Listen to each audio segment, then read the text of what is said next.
Muy buenas noches tengan todos ustedes. El día de hoy es martes 2 de mayo del año 2023 y como hacemos semana a semana, en esta noche estaremos compartiendo la palabra.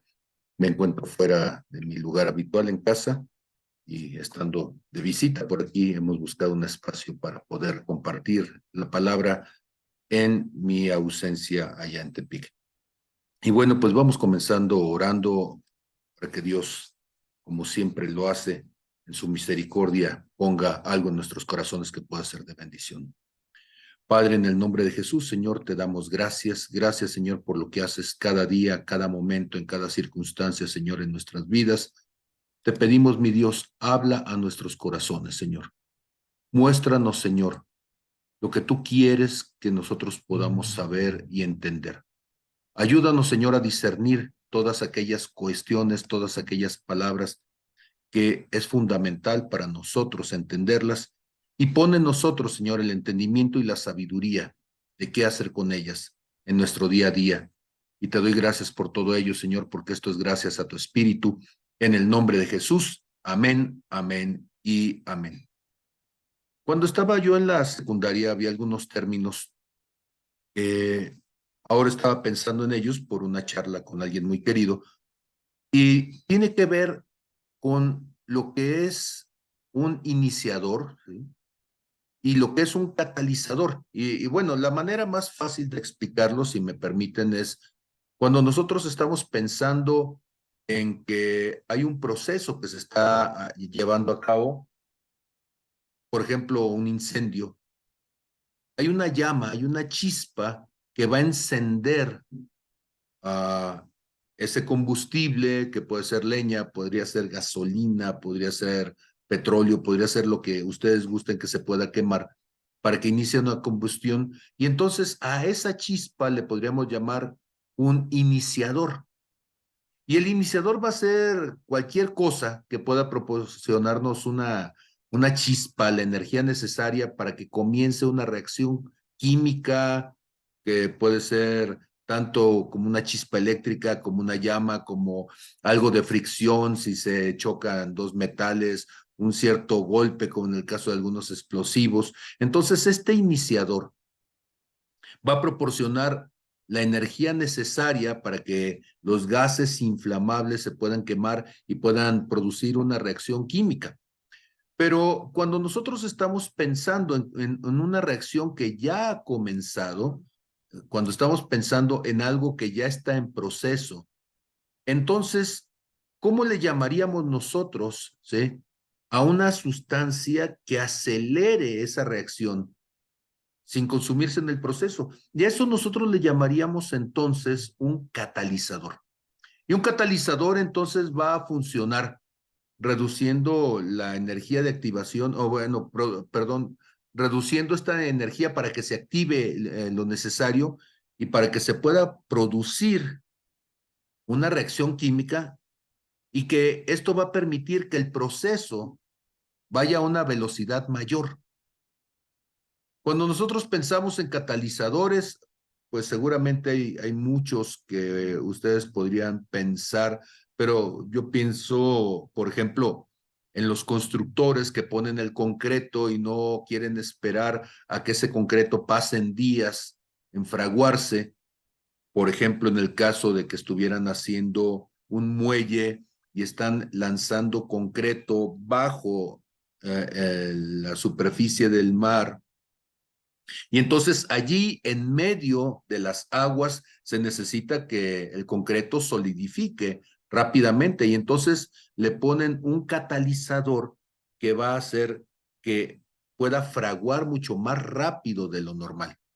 Ahora, ¿por qué es importante esto que estoy comentando en esta noche y puede sonar una tontería? Porque pareciera ser que hay personas que necesitan catalizadores para consolidar sus procesos de fe.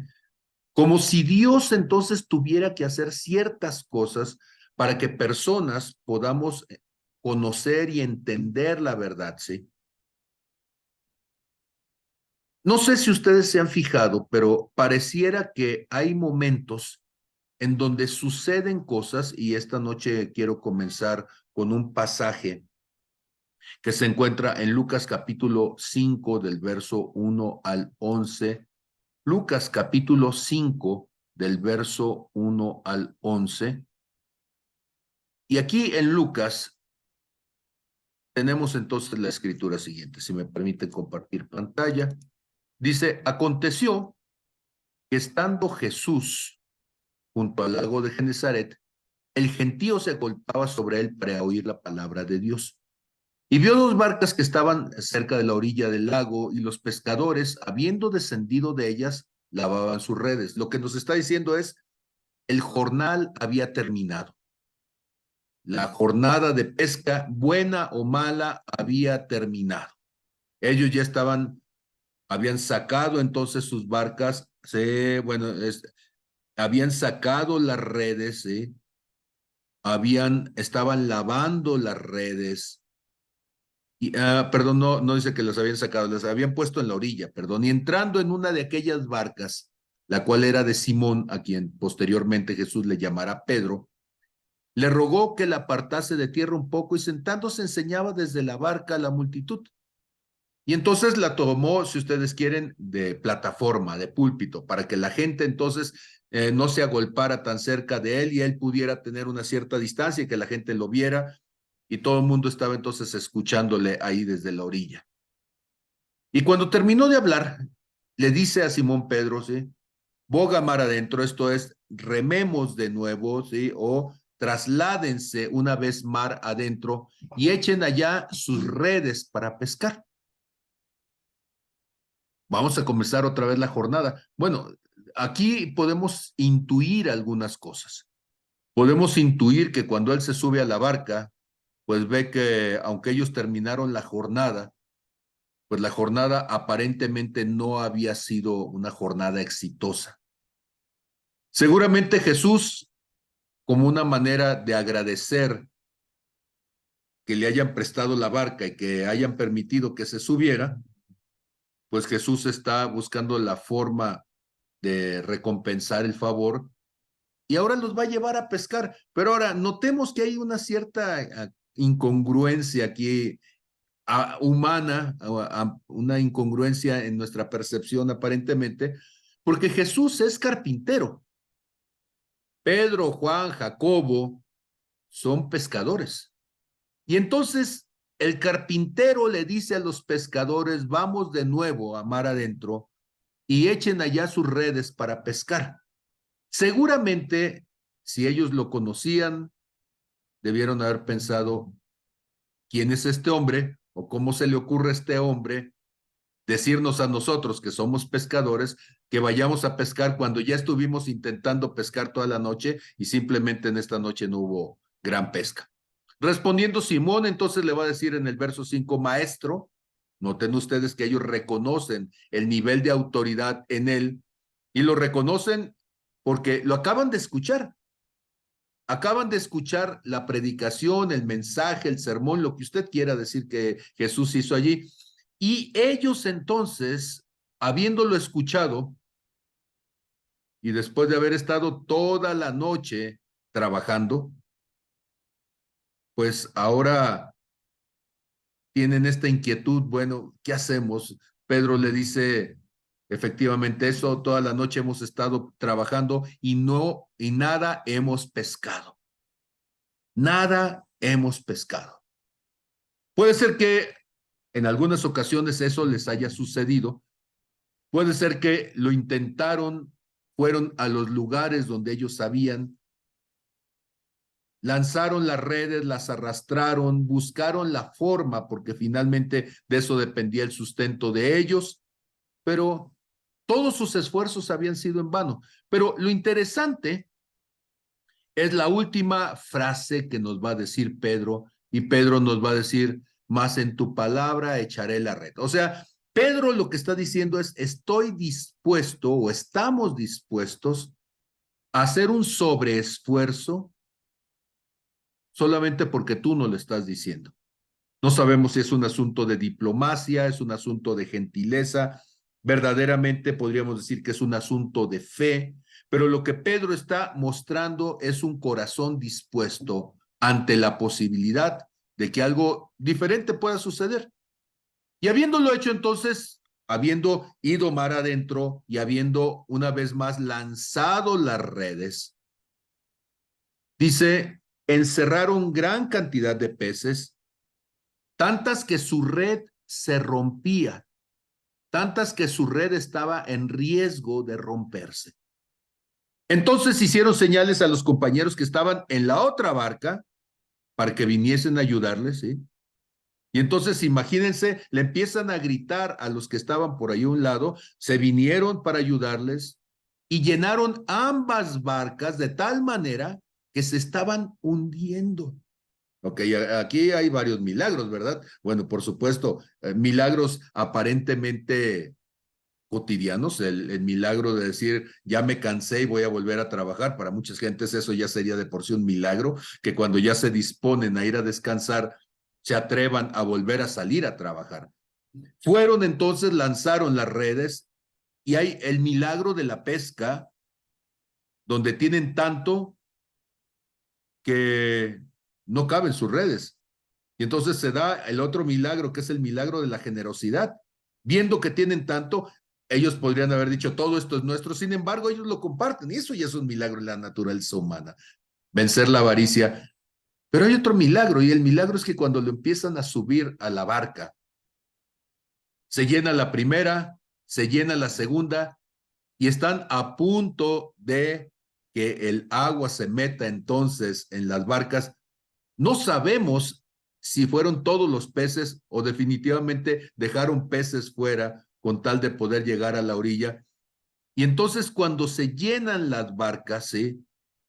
Algo acaba de suceder que para este hombre, que es un hombre que tiene toda su vida pescando, supongamos que tuviera la misma edad que Jesús. Jesús tenía en ese momento 30 años, alrededor de.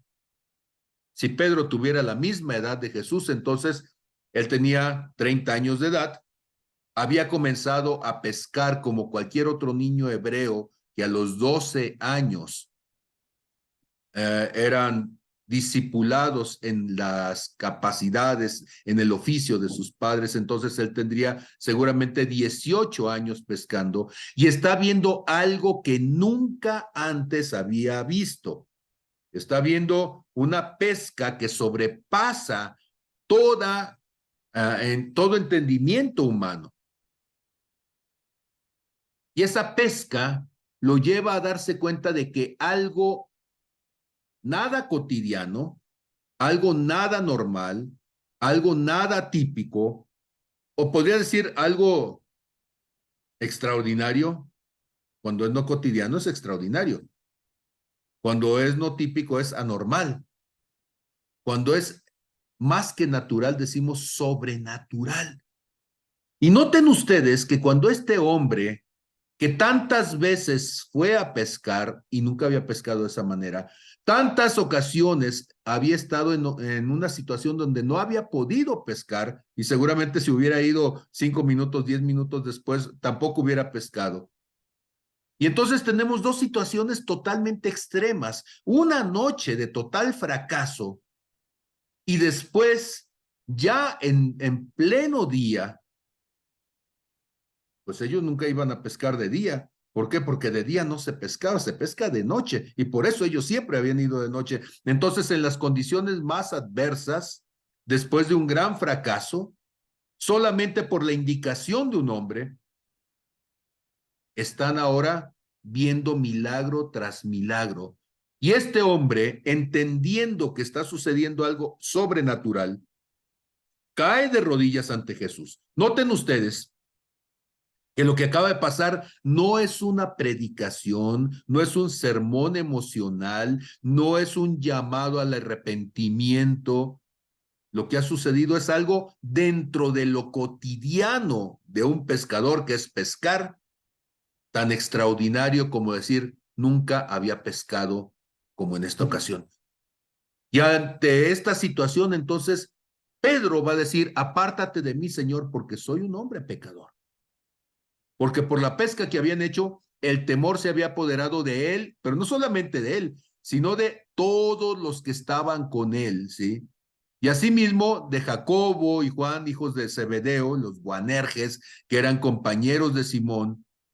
Pero Jesús le dijo a Simón: no temas, desde ahora serás pescador de hombres. Y cuando trajeron a tierra las barcas, dejándolo todo, le siguieron. Noten ustedes una circunstancia increíble donde ellos ven entonces este milagro de una pesca que se sale de todas sus experiencias previas, y por esta pesca ellos reconocen que algo sobrenatural está sucediendo, entienden que esto tiene que ver con un proyecto divino, se arrepienten o entienden su condición de pecadores, se dan cuenta de que es un privilegio que Dios les está dando para caminar entonces en un cierto llamado, y dejándolo todo, dice, le siguieron. Dejándolo todo, cambiaron entonces su perspectiva, dejándolo todo, tomaron la decisión de hacer las cosas de una manera totalmente distinta a la que hasta ese momento jamás ellos habían hecho esto. Ahora, ¿qué está sucediendo con esta pesca? Pues la primera cosa es que tenemos una demostración del poder sobrenatural de Dios. No estamos teniendo un evento de buena suerte, no estamos teniendo una circunstancia simplemente afortunada.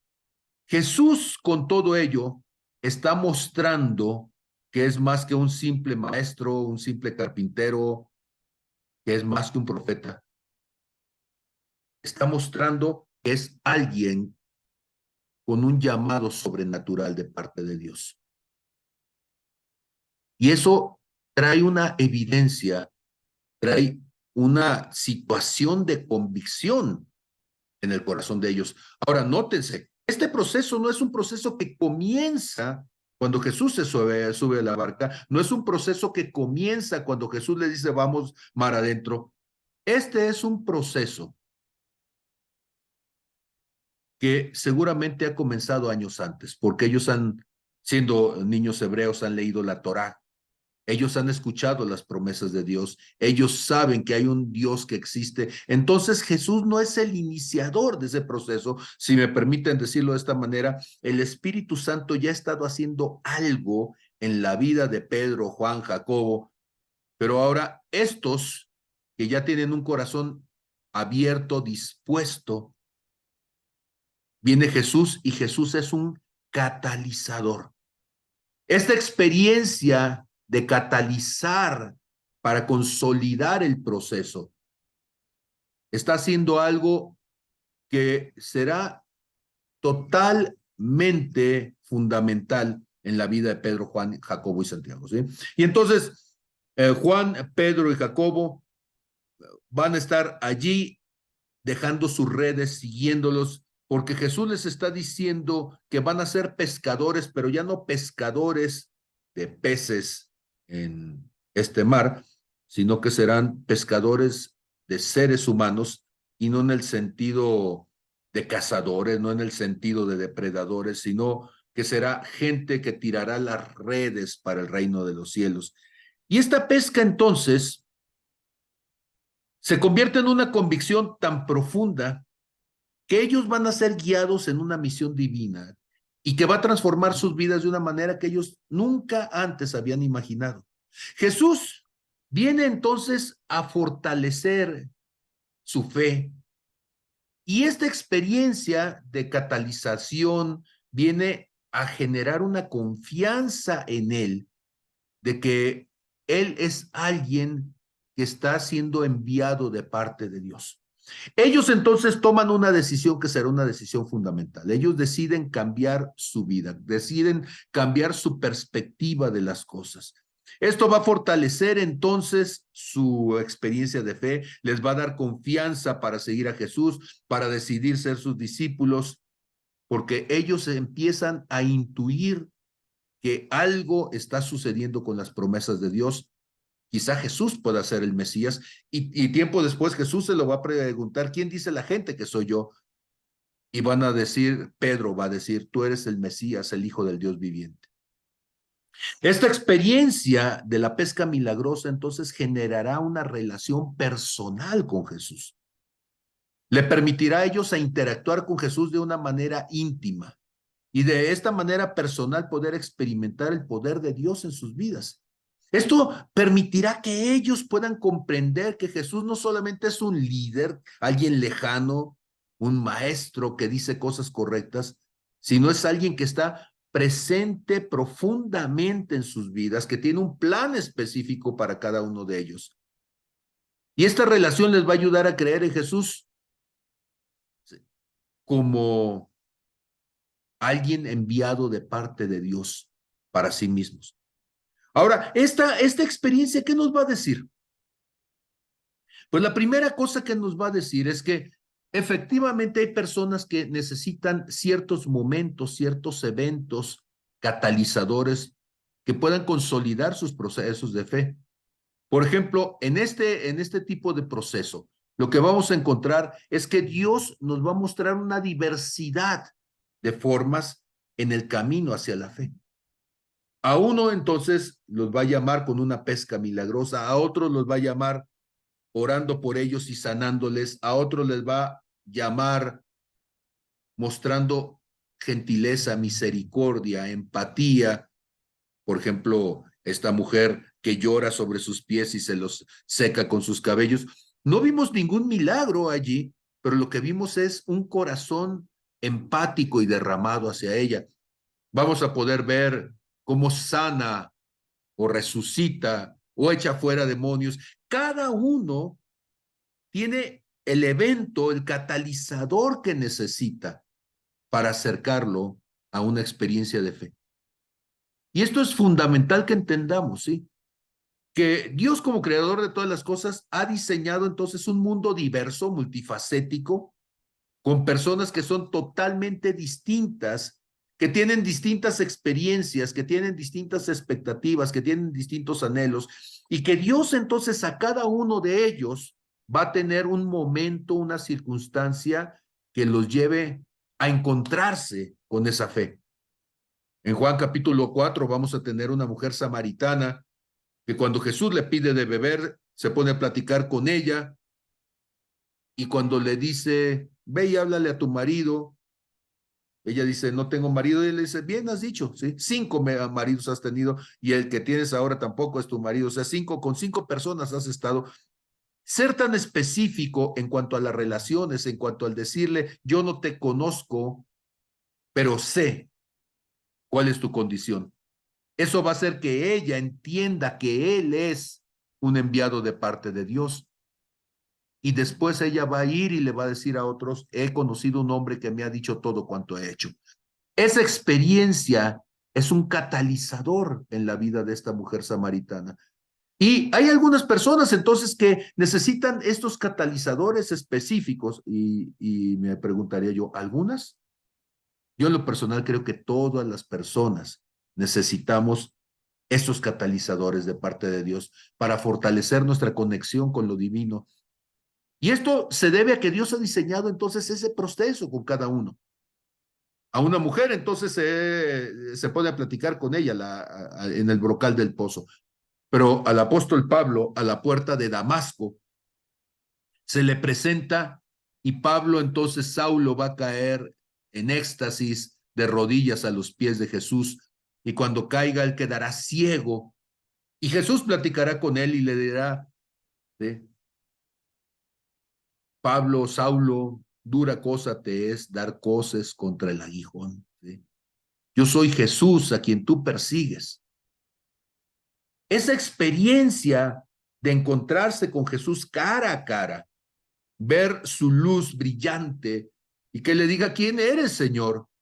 ¿Y qué quieres que yo haga? Se va a convertir en la clave para entender la conversión de Pedro. Entonces, cuando hablo de una catalización, estoy hablando de cómo Dios va a obrar a través de situaciones y de experiencias específicas, únicas, que puedan llegar al corazón de una persona. Y Dios puede utilizar entonces estas distintas situaciones, estas distintas experiencias para poder guiar a alguien, para poderte guiar a ti o a mí a una experiencia de fe más profunda. Estos catalizadores pueden ser eventos, encuentros con personas, incluso momentos de introspección que Dios va a utilizar para ayudarte a crecer, para ayudarte a evolucionar espiritualmente. Hay un momento entonces en donde algo se va a salir del contexto de lo natural y podremos decir, esto es raro, esto no puede ser otra cosa más que Dios. He contado algunas veces cómo siendo scout, en una ocasión, no digo me perdí en el cerro, porque yo sabía que estaba en el cerro, yo sabía que estaba en el estado de Nayarit, que sabía que estaba a pocos kilómetros de la ciudad de Tepic, etcétera. O sea, no estaba perdido en el sentido de que no supiera nada.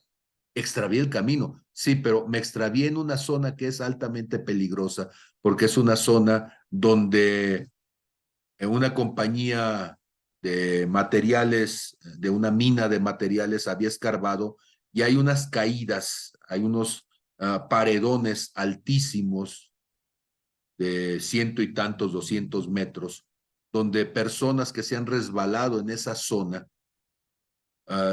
es una muerte inmediata, porque en la parte de abajo está llena de piedras, de rocas cortantes.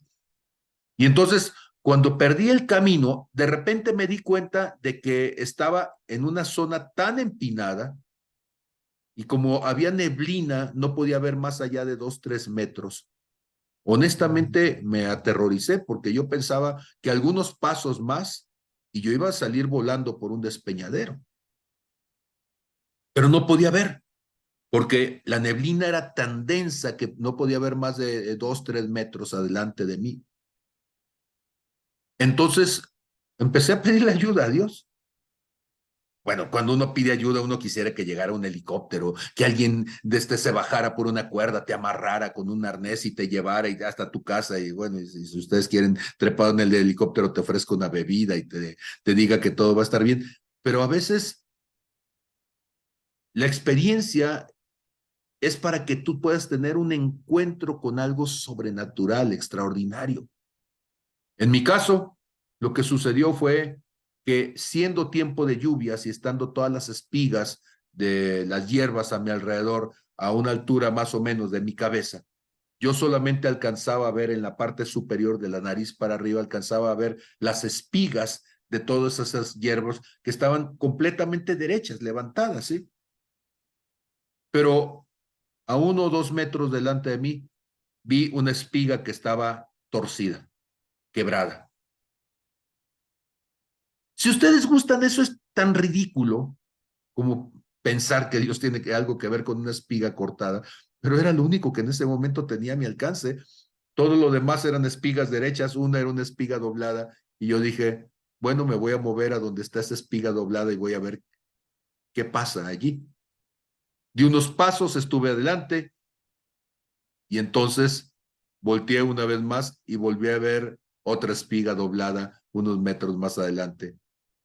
Volví a caminar entonces en esa dirección y para no hacer larga la historia, la siguiente hora, 1 hora, 1 hora y media, estuve caminando por una ladera en un cerro denso de neblina donde no había oportunidad de encontrar una vereda. Fui siguiendo una espiga tras otra, dobladas en esa ladera, hasta que llegué a un camino forestal abandonado, pero que se notaba muy claramente en medio de las neblinas porque se podía ver el terraplén que habían hecho las máquinas y que iba de bajada por el cerro, y comencé a caminar por ese terraplén, llegué hasta donde estaba un camino vecinal. Entonces ya era un camino bien formado, ya no había la neblina, podía ver con más claridad, ya estaba fuera de riesgo y seguí caminando, y eso me llevó afuera de la parada de un camión urbano que lo tomé, pagué el boleto y me dejó a unas cuadras de mi casa. Yo sé que eso puede sonar ridículo o puede sonar extraordinario, pero todo depende del corazón de la persona. ¿Qué tan ridículo es cuando algo puede salvarte la vida? Hay cosas que suceden y lo natural, lo ordinario, como en el caso de Pedro y los demás, sería simplemente no pesqué nada, esta noche me voy a la casa sin comer, esta noche no tuve ninguna ganancia, pero dices, en tu nombre echaré una vez más las redes. Señor, estoy dispuesto a creer que tú puedes hacer algo. Estoy dispuesto a correr el riesgo de pensar que puede suceder algo fuera del ordinario. Pensar entonces de esa manera nos puede llevar, ¿sí?, a darnos cuenta de que hay un asunto con el ejercicio de la voluntad, del libre albedrío, de la oportunidad de buscar la fe. Y entonces Dios nos ha otorgado esa capacidad de tomar decisiones. Dios nos ha otorgado esa capacidad de poder ver alternativas y permitirnos explorar y descubrir cuáles son nuestras creencias, nuestros valores espirituales y poder tomar el riesgo entonces de permitir que Dios haga algo. Y esto de permitir implica entonces correr el riesgo de ser tomados por locos, por tontos, por indecisos, por ignorantes. Yo no sé. Pero miren, en mi rancho hay un dicho que dice que el perdido a todas va. Y cuando tú no tienes otra opción más que la posibilidad de creer, porque ya hiciste todo lo que estaba a tu alcance y nada sucedió, entonces creer se puede convertir en algo que salve la vida, en algo que resuelva la situación.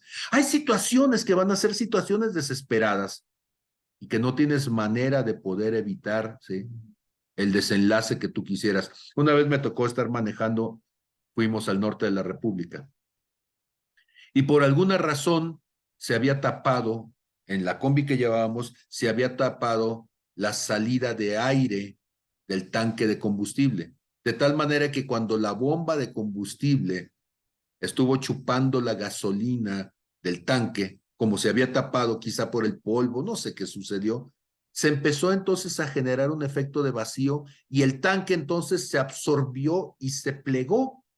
Cosa rara, sí, pero se plegó, ¿sí? Y entonces nosotros llenamos el tanque, nos dijeron que esa era la última gasolinera antes de poder atravesar esta zona desértica en el norte del país. Y resulta que cuando de repente la camioneta empezó a sacudirse y pareció que ya no tenía combustible, y nosotros decíamos, si le acabamos de echar, y entonces nos fijamos y el tanque estaba, yo recuerdo haberme metido abajo de el motor para ver qué estaba pasando y vi cómo estaba plegado el tanque. Y entonces nos dimos cuenta de que el problema era que no habíamos echado suficiente gasolina porque el tanque estaba plegado. Iba mi hermana Rosa María, iba mi hermano Rubén, quien era entonces el esposo de mi hermana y su servidor. 4 íbamos en la combi. Digo, hay testimonio de eso. Y entonces la salida era una salida complicada. ¿Qué hacer? Pues por supuesto que podíamos ir y buscar gasolina más adelante en algún pueblito. Y eso fue lo que empezamos a hacer, ir y buscar gasolina, pero no había gasolineras y la gente no tenía gasolina. Y empezamos entonces a transitar a un paso, pues dijimos, vamos a tratar de llegar lo más lejos que podamos, ¿sí? A ver hasta dónde llegamos. Y finalmente caminamos kilómetros y kilómetros sin gasolina, con un tanque apachurrado, pero con la convicción de que Dios seguramente podía hacer algo y lo hizo. Esa experiencia es una experiencia que marcó la posibilidad en mi corazón de que Dios no solamente existía, sino que Dios podía hacer algo para sacarme de algún atolladero de ese tipo. ¿Cuántas veces has estado en una situación desesperada? En una noche donde las cosas no salen y te das cuenta de que la gracia de Dios se puede manifestar de formas diversas. Que la gracia de Dios no se va a limitar a una forma específica porque lo hizo con alguien más, no, que Dios lo va a hacer de tantas formas distintas. Y estos catalizadores de la fe te van a ayudar a poder seguir adelante, como en este caso de la pesca milagrosa, pero no solamente como la pesca milagrosa, ¿sí? Tenemos estos mismos discípulos años después, bueno, no sé si años, o meses después. Jesús estuvo 3 años en el ministerio, ustedes recuerdan, 3 años y medio probablemente. Los discípulos ya habían pasado por la pesca milagrosa, ya sabían que Jesús hacía ciertas cosas que parecían fuera del ordinario, totalmente sobrenaturales. Pero un día iban en una barca.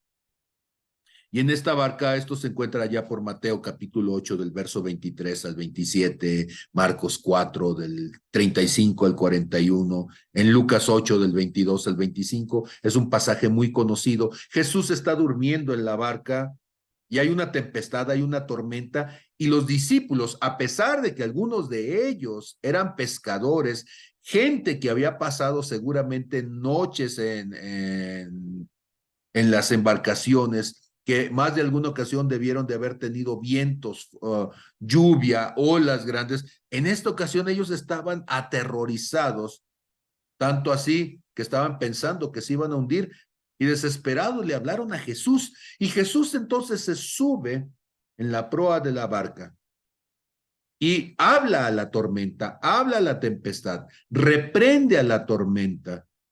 Y la tormenta entonces desaparece, se desvanece, mostrando entonces la autoridad de Jesús sobre la naturaleza, sobre las condiciones climáticas. Y ellos dijeron, ¿quién es este? Que aún los vientos, que aún los truenos, las olas, toda la naturaleza a su alrededor le obedecen. ¿Quién es? Eso les dio entonces la oportunidad una vez más como catalizador de afirmar su fe en Jesús.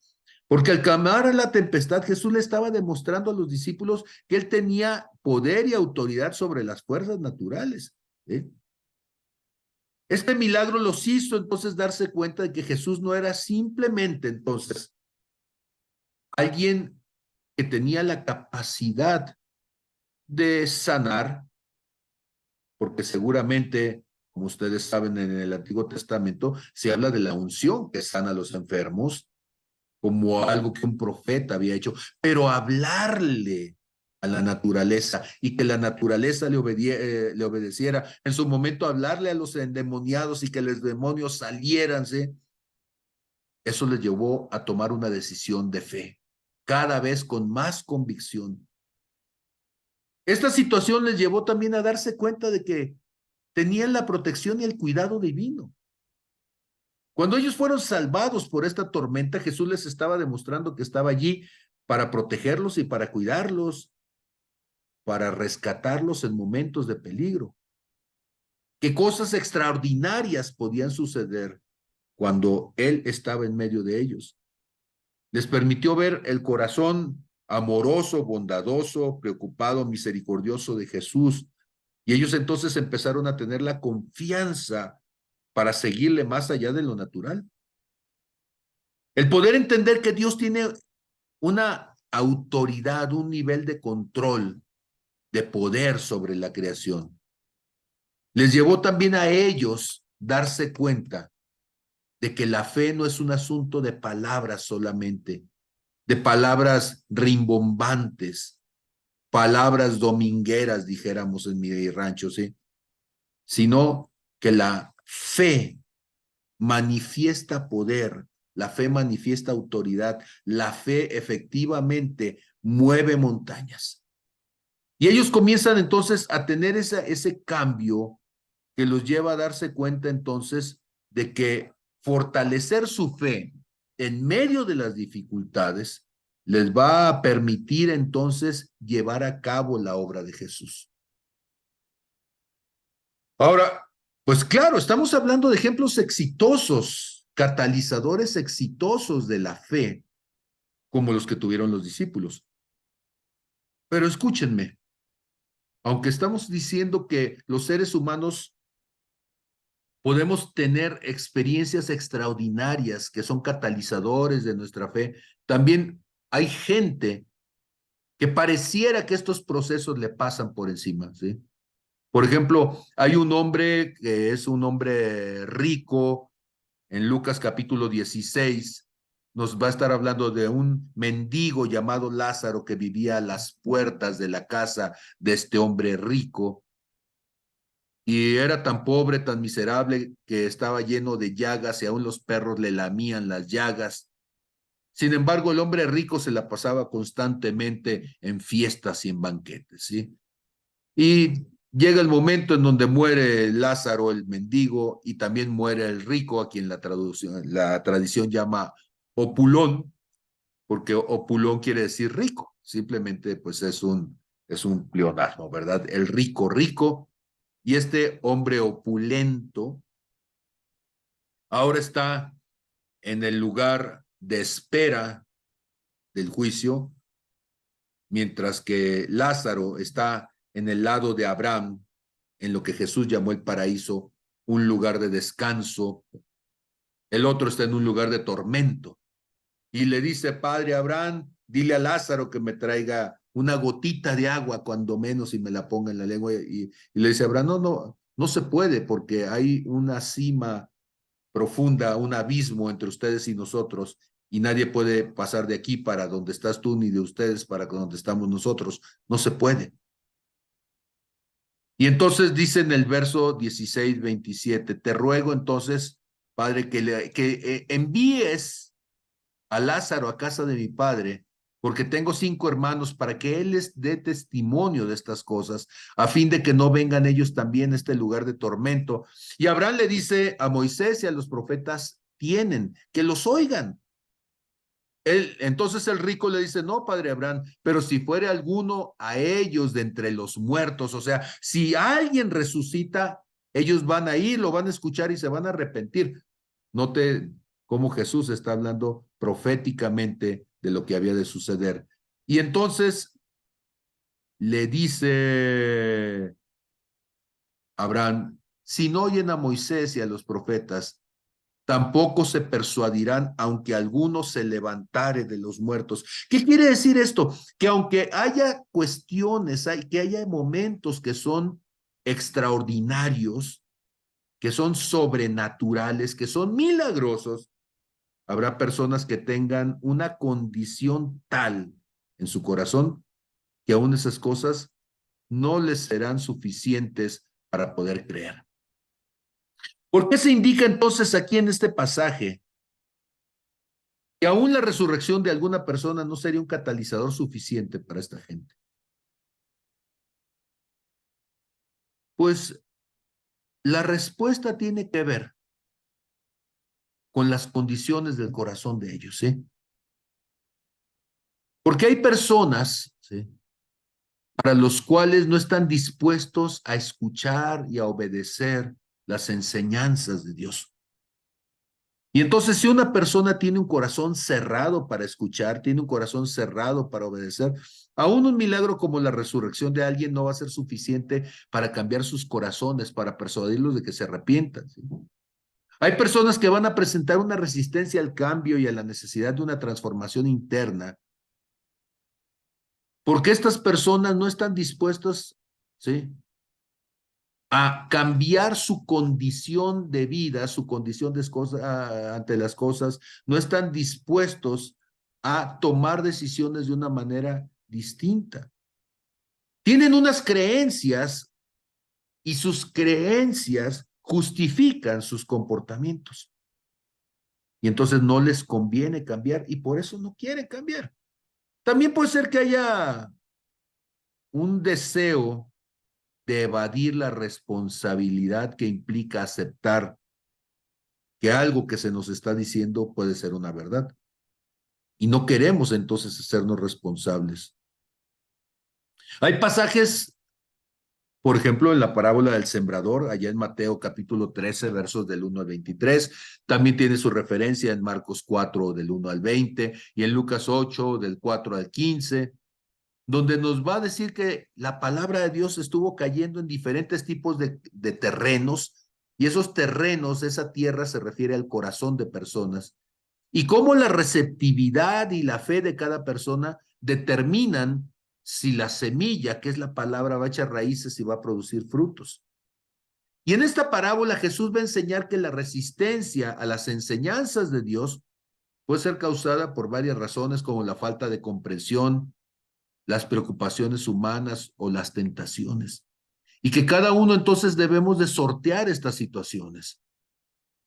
La falta de comprensión uno diría, bueno, es que si no lo entiendo, ¿cómo entonces lo voy a poder llevar a cabo? Otro dirá, sí, pero es que tengo que trabajar, tengo que hacer, tengo que enfrentar, tengo que generar riqueza y por eso no puedo hacerlo. O alguien dirá, pero es que tengo que cambiar y hay cosas que me atraen y no quisiera cambiarlas. En Éxodo capítulo 7 al 11 podemos ver allí con las grandes maravillas de Dios, Egipto llama las plagas, cómo se fue endureciendo el corazón de Faraón. Y en la historia del éxodo de los israelitas de Egipto hacia la tierra prometida, Faraón se va a mostrar cerrado, reacio a escuchar la palabra de Dios a través de Moisés y de Aarón. Y en distintas ocasiones, Moisés va a estar o endureciendo su corazón ante las enseñanzas, ante las advertencias divinas, ante la reconversión de parte de Dios. Y a pesar de las numerosas plagas enviadas por Dios, Faraón va a seguir se va a seguir sintiéndose en resistencia hasta que finalmente va a ceder, va a estar dispuesto a hacerlo después de la 10ª plaga, que es la más dolorosa, porque es la muerte aún de su primogénito y de los primogénitos de todos los judíos en la nación de Egipto. Porque hay personas que no quieren creer. Bueno, en Juan capítulo 20, del verso 24 al 29, tenemos a Tomás el Dídimo, que había sido llamado para ser apóstol, uno de los 12 apóstoles, y después de la resurrección, él se muestra escéptico y va a estar negando la resurrección, diciendo, yo solamente voy a creer a menos que pueda ver las heridas de las manos, ¿sí? Pueda ver la herida de su corazón, pueda meter mi dedo en ella, ¿sí? Y cuando Jesús se le aparece a Tomás y le dice, ven Tomás, mira la herida que tengo en el pecho, mira las heridas de las manos, donde los clavos dejaron tus heridas, mete tu dedo para que estés seguro. Y le va a decir, bienaventurados los que no vieron y creyeron. Y este pasaje entonces nos va a mostrar esta importancia de lo que son estos catalizadores, ¿sí?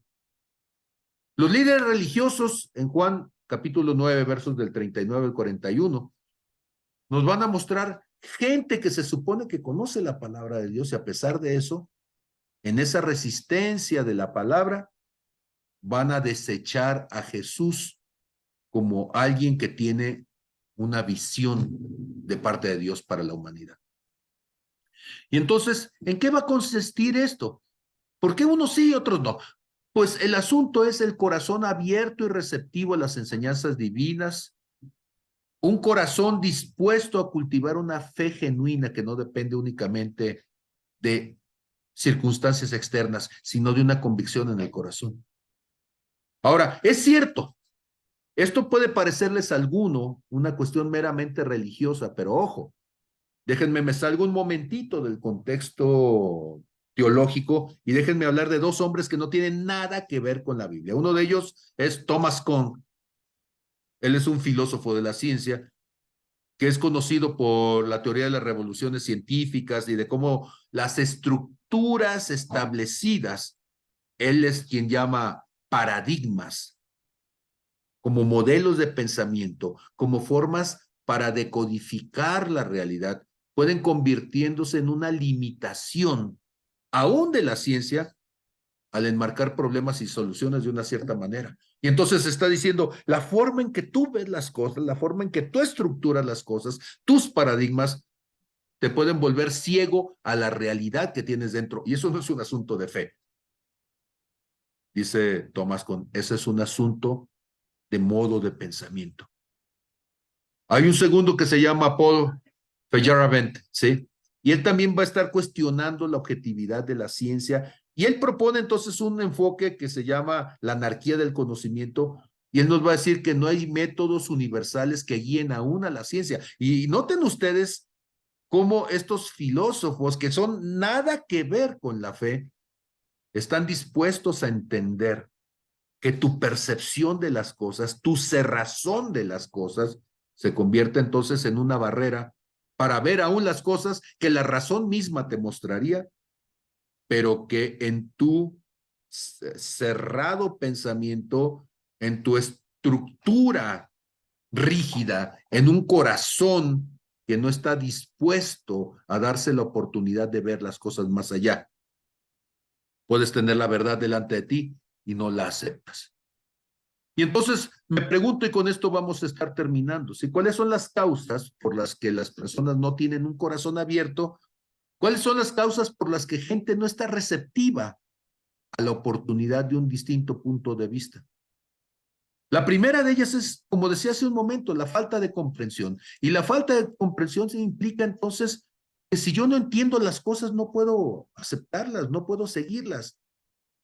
Tengo que entender las cosas, pero hay cosas que son incomprensibles. Y entonces, ¿cómo las voy a entender? Cuidado con los que somos de tendencia racionalista. Todo lo queremos racionalizar y esto es entenderlo con nuestras razones. Pero hay cosas que no van a suceder con tus razones, sino que van a suceder con las razones de sí mismas. Cuando el ser humano se quiere poner entonces como el centro de la comprensión de las cosas, se cierra el entendimiento. Tenemos que entender las circunstancias desde las circunstancias mismas. Tenemos que entender la naturaleza desde la naturaleza misma. Tenemos que entender lo sobrenatural desde lo sobrenatural mismo, para entender que algo que se sale de mi pensamiento no puedo desecharlo simplemente. Tengo que darle la oportunidad de ver por qué es. Una segunda cuestión es una influencia cultural y social. El entorno cultural o social en el que vivimos puede influir nuestra manera de ver las cosas, nuestra capacidad para estar abiertos a un pensamiento más amplio, distinto, aún a las enseñanzas divinas. Y si una persona vive en una sociedad que no valora la fe o las creencias religiosas, en una sociedad de un corte ateísta, es posible que tengamos dificultades para abrir nuestro corazón a la espiritualidad. Pero aún, imagínense ustedes, la gente que vivió a finales del siglo XIX y que cuando la ciencia estaba proponiendo, por ejemplo, la física cuántica, hubo muchos que la tildaron de locura, que la tildaron de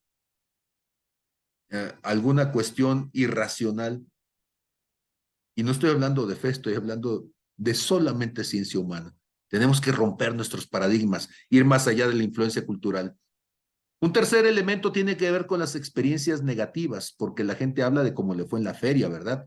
Y algunas personas pudieron haber tenido experiencias negativas con respecto a la religión, con respecto a los líderes religiosos, y esto los va a llevar a desarrollar una actitud de resistencia hacia las experiencias sobrenaturales, hacia las enseñanzas divinas. Y estas experiencias pueden incluir abuso, hipocresía, rechazo por parte de comunidades religiosas. Pero escúchenme, si tú tuviste un problema con un líder, tuviste un problema a nivel humano, no con Dios. Dios es otra cosa. Un cuarto elemento tiene que ver con el orgullo y la autoconfianza. ¿Por qué? Porque los seres humanos podemos creer que no necesitamos la guía divina, ¿sí?